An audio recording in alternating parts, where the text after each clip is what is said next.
Kat, ready when you are. Welcome again. Hey, Anna, thank you so much. And wow, it's just been such a pleasure to listen to Ingrid and Miriam, Maria, and Liz all around the world with the ways that we have grown apart and the ways that we've grown closer to one another. And I think I'm just going to try and share my screen here to begin the presentation. But I think what strikes me is that what is old is new again. You know, you asked me a wonderful question to talk about today, why digital co-creation should become the new normal. And in the work that I've been privileged to do at the Co-Creation Studio at the MIT Open Documentary Lab, we've sort of been looking at also what is new is also old and how the old is new again. So we may be in new times, and I appreciate Ingrid saying, you know, it's hard to call this unprecedented when we're not all in this together. We all bring very, very different experiences and different histories to this moment. So it may not be so new for many, many millions of people around the world to be this threatened, to be facing the challenges that we're facing today with our health, with our housing, with the climate, with racism, with hate and violence. So I think that's a really important context for me. I think what I wanted to talk about a little bit was, this co-creation model that we've been looking at the studio. And we came out with a report last year, a field study called Co-Creation, Collective Wisdom, a field study. And I'll just show you a little trailer just to give you a context for that. And then I'm going to walk a little bit back in time and hopefully come back to the present. So this is the Collective Wisdom study.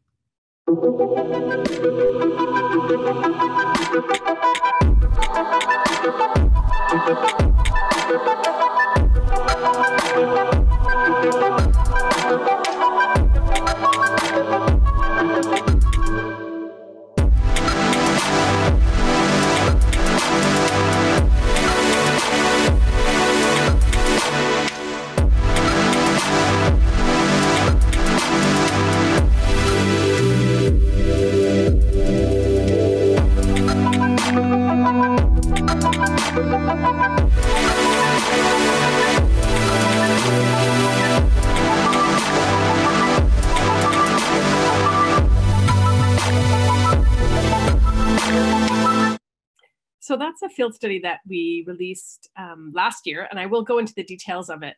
But I did want to kind of talk about the moment we're in, which is this time to love the web again. And I think we're seeing that in the VR space, in this idea of going to social VR, to even potentially web-based VR, or crossing different platforms to access these worlds that we're building, like Spatial, for example, which is a platform that seeks to integrate many types of different devices to bring people together in a virtual room. So yeah, this is a time to come back in a way to our screens or to our networked connections if we have access to them, as Ingrid said. And I'm just going to go back in time a little bit with my own artistic practice, because this is very much at the core of the work, my life, really, for the last 20 or so years. I began as a documentarian, and I did a film called Seeing is Believing, Handycam's Human Rights in the News.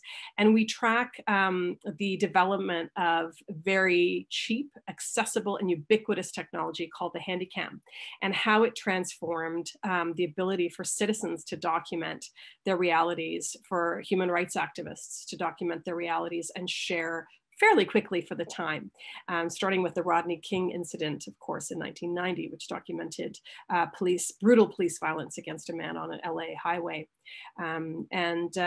These are themes that just keep coming back, right? These are not things that are solved. These are our embraces and our entanglements with technologies and the systems that we continue to replicate with each so-called social and technological upgrade. So this is an old theme for me.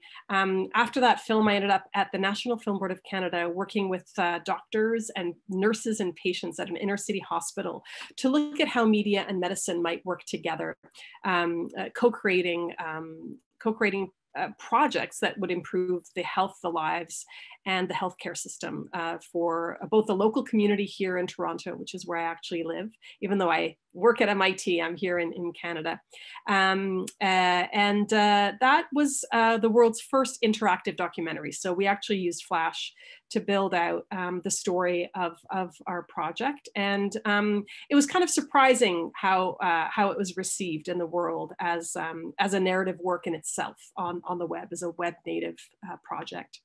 Out of that came High Rise, the next 7 years of my life, which was a big project of multiple documentaries, both always situated online through digital stories, but also many different types of real life iterations, such as live performances, installations. Sometimes we had slam poetry events and very political events at City Hall here in Toronto, for example. I'm just going to show you a quick clip for people who don't know High Rise, what the first major project out of it looked like, called Out My Window.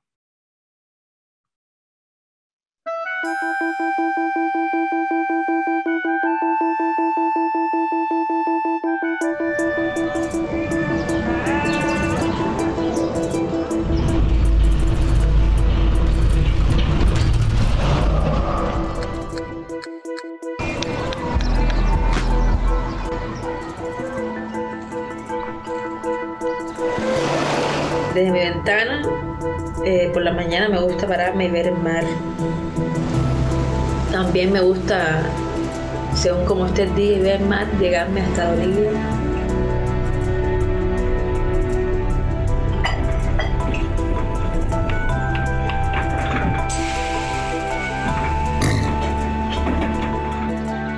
Yeah. 对的，那个推给呀的。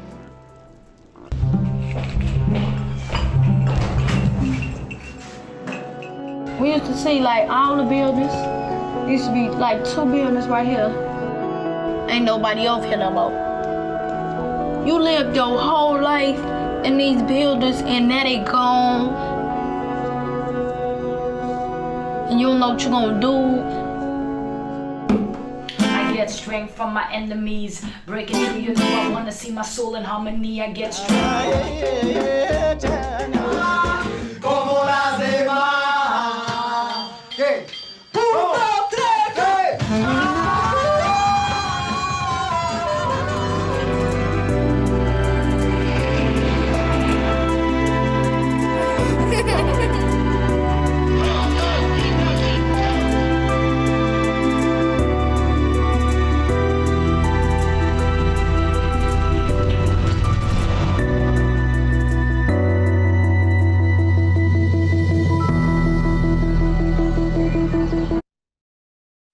And I think when I look back at this project and I think about how we really try to understand the digital and what's happening digitally in the world, but also what's happening vertically in our cities, how we're getting trapped in our apartments. And I see some of these clips now in this time. It's a bit breathtaking. I'll just show you a clip that I found the other day. That I was surprised at how much it resonates in our current reality. This was a project, the final project called Universe Within, the last project of High Rise.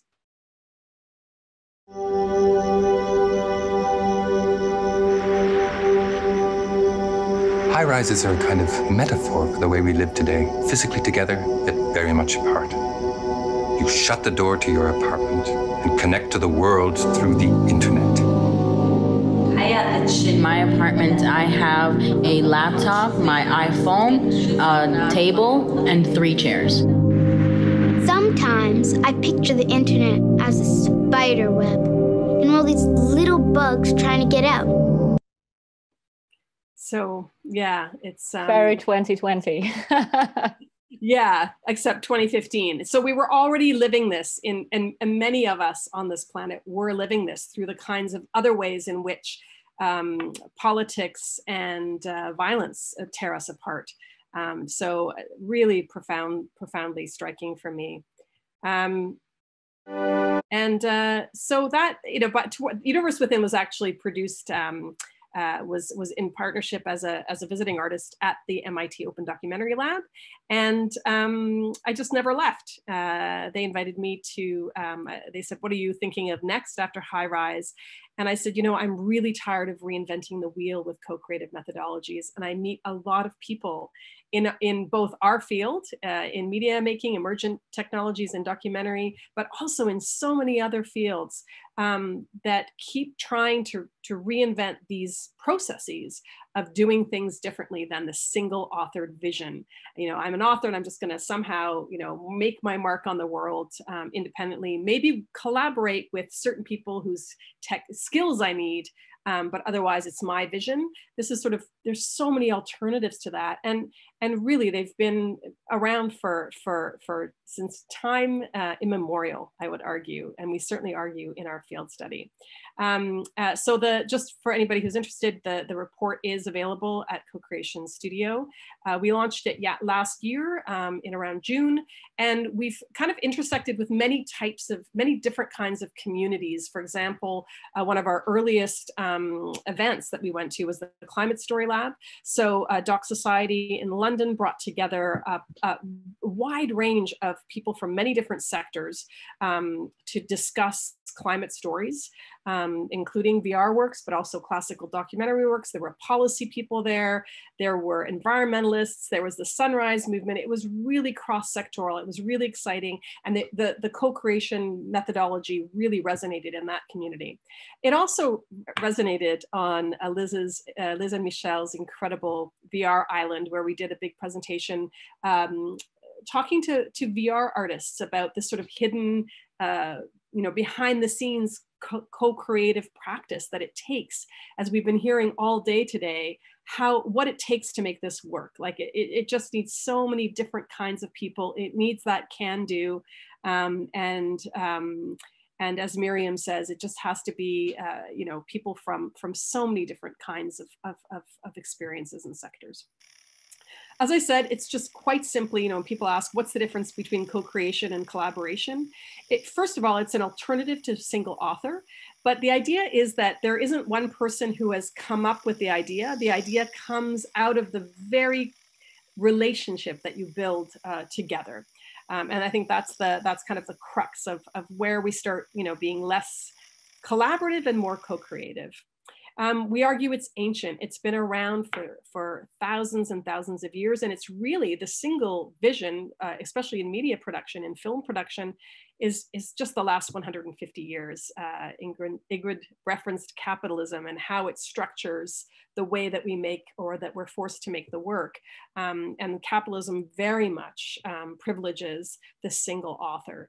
So, we try and take that step back. This is not all that new. This is something that we've been doing as humans for a long time.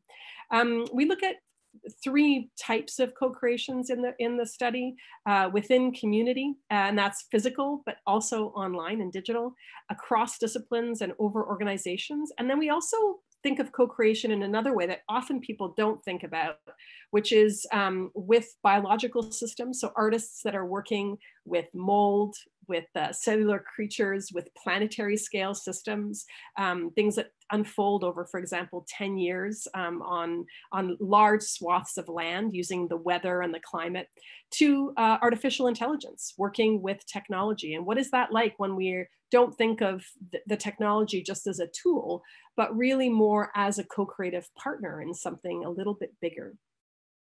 So I just want to give a few examples if people are wondering. I think in person is the most kind of well-known participatory media practice. A Detroit Narrative Agency was a co-author for us on the field study, where we worked together and we learned a lot about their community benefit agreements that they do in their communities as a group of emergent filmmakers who are all working with communities within Detroit to make their work. We're also interested in work online, online communities. And one example is Question Bridge, which for us is a real landmark project in which Black men in America ask questions of each other and they answer using video format. And then it's been transposed into multitude. This is a truly transmedia project of epic scale, both on computer screens, but also in art galleries, installations, beautiful, beautiful project. Finding Pandora, I think, is kind of an interesting example of the emergent work that we've been hearing a lot about today. One at Venice, the built in VR chat. And I'll just show you a trailer of what that feels like. But this is social, it's digital, it's community across many different kinds of expertise, but also around the world. Let's see if it plays. Yeah. So what do you say?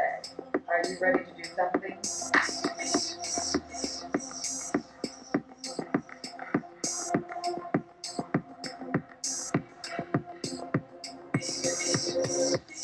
Now remember, Zeus is a little temperamental.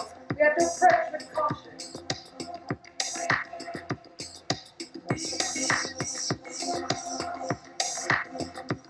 The chorus and I have come to deliver you a message.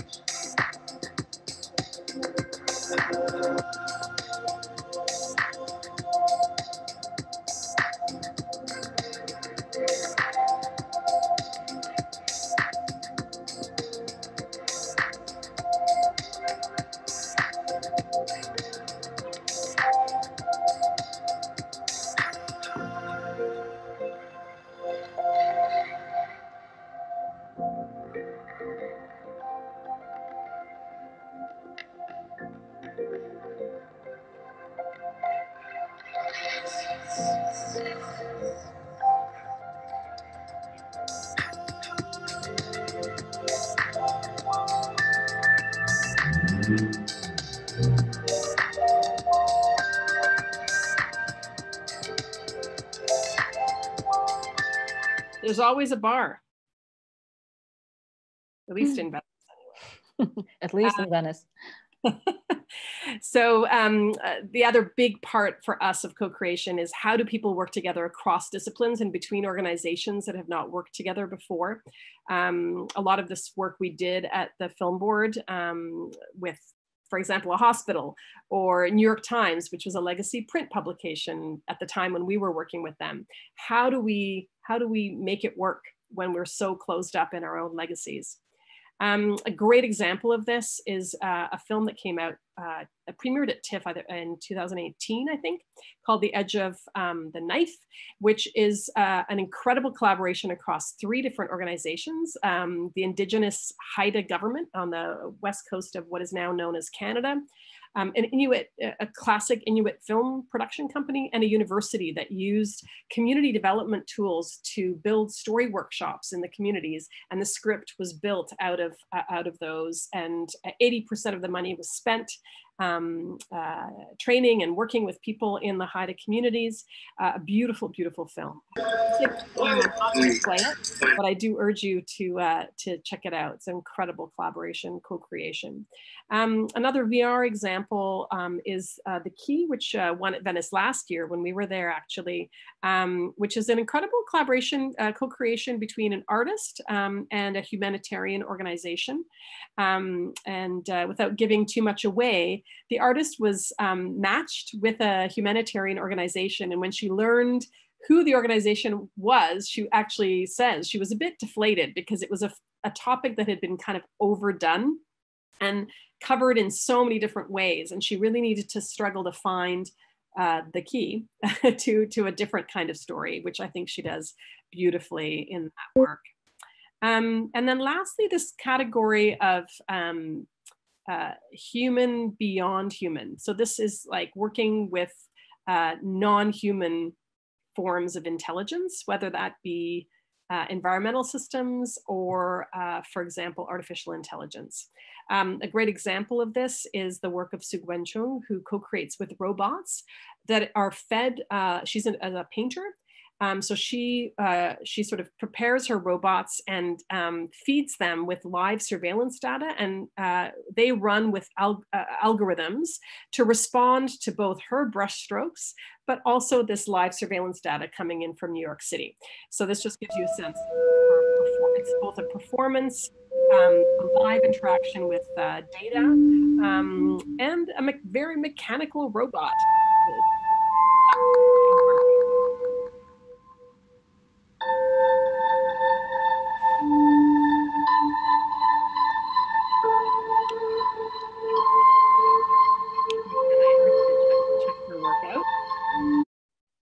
Life in Flowers, also another VR project where an artist developed an artificial intelligence to replicate the philosophy and the work of a botanical sculptor, which I didn't even know existed. A Japanese botanical sculptor that works with flowers to tell stories and to carry the philosophy of humanity through a Japanese perspective. And so you go into this headset and you just get a bouquet built for you based on questions that you answer of this algorithm. And I'll just...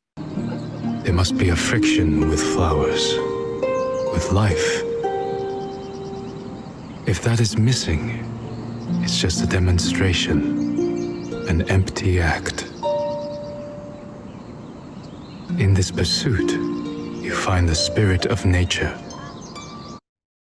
Stephanie Dinkins is another artist that spends a lot of time with robots.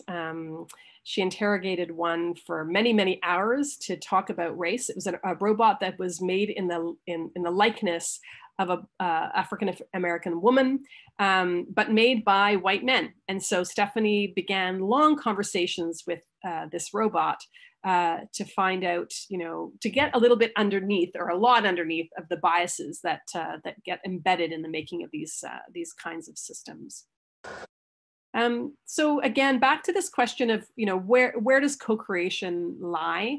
And for us, it's a spectrum. It's not like a black or white thing. We're not interested in a prescription for co-creation or a territory. We're not claiming a territory. What we really want to do is just create a place and a hub to share, to both gather knowledge and share knowledge around this equal and shared discovery process. So, projects often kind of go on this spectrum of like where it's more driven by a media artist who's got a point of view and an authorial vision, which is more here on the left. And then you've got projects that are more in service of, let's say, a brand or specifically tech. We see a lot of that in technology, where the artists in residence at technology companies kind of have to serve a marketing purpose for that technology rather than truly be embedded in a equal and shared discovery process. So what we're talking about is something sort of more in the middle. This was something that we love doing. We built out this wheel of practices across 64 different types of practice, everything from journalism, social movements, social sciences, over to industrial design. Then you've got more technology, and then the performative arts. And we've tried to collect the practices that really are close to co-creation, but often feel far away. We're all sitting in this center circle, but we're so busy looking out into our disciplines that we forget that we're actually all sitting very, very close together in that center together. We built out a manifesto just to highlight some of the key principles that we heard over and over again from over 166 people that we interviewed. Ideas start from relationships. It's making media within communities rather than for or about them, speaking very much to Ingrid's point about representation. I think some people would push that much further and say it's about narrative sovereignty. It's about who owns the stories and who gets to tell them. Not just the actors, the directors, but the entire structure behind what it takes to make media. Who owns the production company, who owns the government structures, the financing, all that kind of stuff. So this manifesto, again, is available through the report, so I won't go through it in detail, but these are really key points. We worked, the project itself was a form of co-creation. We had people from so many different fields working with us. This is the team, some of the co-authors in the report, incredible array. We also spent a lot of time on the risks of co-creation, and we've certainly talked about co-optation. Anna, you were bringing that up earlier. Also, exploitation, just reproducing the same systems that, calling it co-creation, but reproducing very much the systems that have gotten us into some of the trouble that we are in today. So how do we avoid that? And that a lot of that is transparency, accountability, being really talking about the power structures instead of dismissing them or avoiding them or pretending that they're not there. Number 10 for me is key, iteration. Like, this is constantly a work in progress. Why co-create now? I think this is just 2020. Navigating uncharted territories, confronting power systems, leaning into really complex problems, dealing with time, deep time. So both the urgency of the moment and this sense of like planetary time. Detroit activist and philosopher Grace Lee Boggs always started every community meeting with, what is the time on the world clock today, right now? And that's sort of to situate yourself every time you do something. Where are we? Which I think is truly crucial right now. The public good, civic trust, the commons. What are those things in this fragmented landscape that we're in? So we invite you to learn more about collective wisdom, and please do come see us at Open Documentary Lab, which is an active co-creation in itself. We've been around for 10 years, almost, and really excited about some of the virtual things that we've been doing there as well. So come learn more about us and join us. Thank you so much, Kat. This is absolutely amazing. And I do encourage everyone to go and dive deep onto the MIT Open Doc Lab resources. It's also a risk to take, because once you go there, it's very difficult to kind of leave because it's so full of resources, amazing reads, and also a fantastic database where you can discover projects that apparently, this is just a side note, but this is so amazing how High-Rise didn't really age compared to so many web documentaries or web-based projects.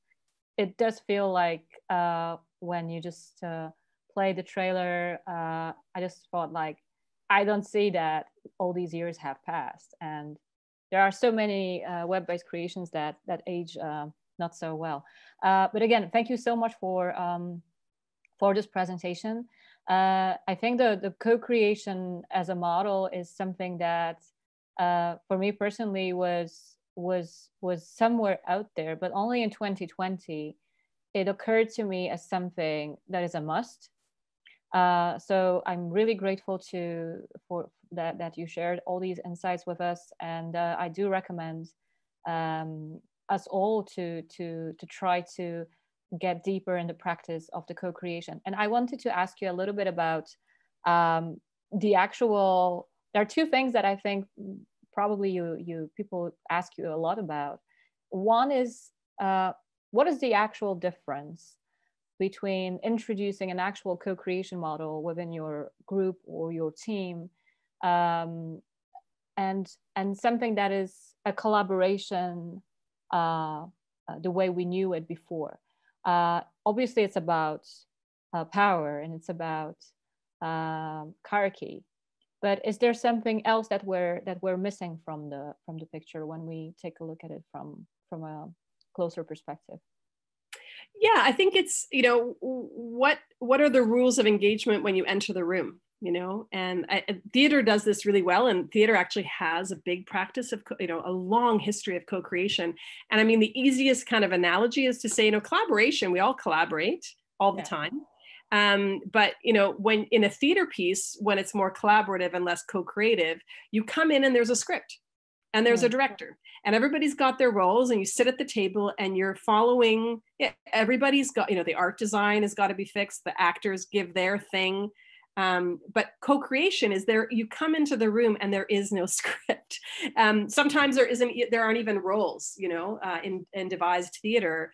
If people are just coming with, and they build it together, build the entire experience together, and go out and do additional research in fields that they've never maybe done before, learning languages and songs. It can be, it's just the intent of coming into the room is very, very different. And how does this impact the relationship between people who are inside the process? How does it change their approach to who does what, to the hierarchy, to responsibilities, and then how this can engineer a little bit the social relationships that we create within every single project we engage in? Well, I think it's important to remember, it's not for everybody. It's not for every project. It can be just for a portion of a project. People come and go based on, especially these days when people have so many other things to balance in their lives and manage with crises. But it is a process. And so it's about entering into an agreement that we don't know necessarily where we're going, and we're going to figure it out together. And some people get very uncomfortable with that. And so it's not always for everybody, but it's about letting go of the ego too, and kind of stumbling through and saying, okay, we gotta, I don't really know what we're doing here, but neither does anybody else. And let's figure it out together. But there are some guardrails, there is a history of this. There is a legacy of this. And I think the more we learn from each other, and the more we start being open about the difficulties and the discomfort, and the failures, those are the things that often teach us the most on how to move forward together. Co-creation has also been something that has been present in not only in the creative sectors. It's been widely adopted by business and by even public governments in certain areas, which has been studied, and I think there's a lot of very interesting benefits to that. But when we think about core benefits, benefits that actually go beyond the product or the art piece itself, what would that be, in your opinion? Yeah, I think we have to be careful. I think co-creation has been co-opted often as a concept. We have a very real example here in Toronto, where Google Labs came in with a sidewalk project, which I think is a pretty famous, infamous project at this point, where they claim to be doing, co-creation with the citizens of Toronto to create this smart zone in our city. They came in with a signed deal with 3 levels of government. Everything, the ink was dry, and suddenly there were these citizen groups, and there was a lot of questioning and criticality that built out of even their own advisory boards. People kept falling off and leaving and criticizing them because they called it co-creation. Just because you call it co-creation doesn't make it so. So I think we need to be really careful and critical about the dependencies that we tie to co-creation, which we talk about is equity and justice and transparency. Who owns the thing at the end of the day? Those are all critical questions to the very speedy nature in which capitalism can consume some of these processes for its own gains. So I would put that caveat in there. And that said, I think if I can add one thing to this amazing conversation that you've had with everybody today, it's not enough just to work with artists, technologists, architects. It's already a big group that we've got going in here, but it's also like co-creation. We've never seen the scale of it as we have in medicine in the last 6 months. What we're hearing from scientists about the kinds of things that they have put aside in order to develop a vaccine is incredible in terms of competition, patents, opening up databases, people working in real time in time zones around the world to co-create solutions. I don't want to make it a heroic story, because it's not in many ways, because part of the reason we're here now is also because of those restrictions.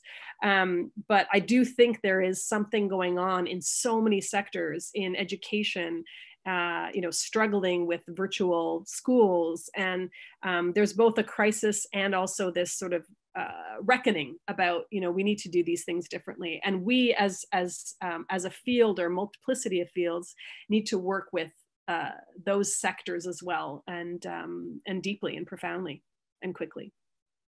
It makes me feel when I listen to you that there is a chance that if we do co-creation right and for the right reasons, what we might win is a certain notion of truth that is being taken away from us by exactly, the people who own things or who are in between, users, creators.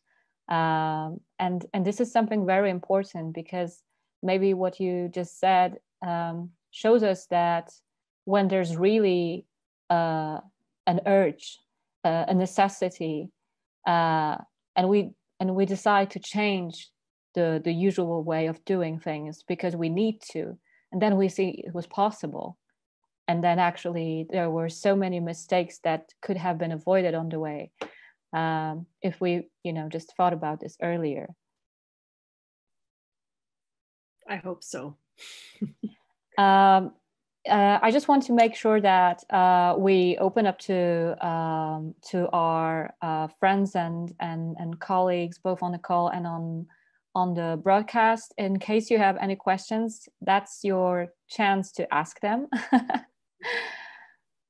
Otherwise, I just want to say that it has been a fantastic day and an amazing afternoon. And I believe that everything we've heard today and learned from you is creating this absolutely breathtaking image of something that is happening right here, right now. And in this critical moment, we see absolutely the best of what is possible, because people are actually showing the best of who they are. And then the thread of it is how we channel that later on, how we use this energy and this potential, and then where we direct it. This is something we definitely should think of.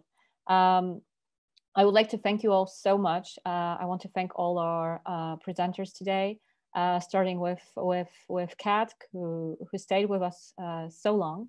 Ingrid, Miriam, Liz, and Maria, thank you so much for sharing your insights, your experience, and your wisdom with all of us today.